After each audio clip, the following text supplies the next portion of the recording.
তুমি আজকে কোথায় চলে এসেছো? লেকে। ধানমন্ডি লেকে। তুমি এতক্ষণ কোথায় কোথায় ঘুরেছো? অর্চিড পয়েন্টে। অর্চিড পয়েন্টে। এটা কোথায় তুমি জানো? এটা ধানমন্ডি 6 নম্বর মসজিদ।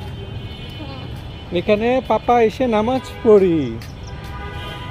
তুমি এখানে এসে নামাজ পড়বা পাপার সাথে? হ্যাঁ না। হ্যাঁ, সবাই এসে, অনেক মানুষ আসে, তোমার মতো ছোট ছোট বাবু আসে এই মসজিদে। অনেক বাবুরা আসে নামাজ পড়ে। তুমিও আসবা, যাও তুমি ওই সামনে যাও, তুমি সামনে যাও, একটু ঘুরে আসো। যাব না।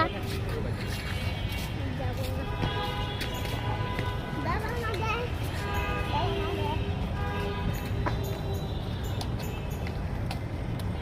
অর্চিড।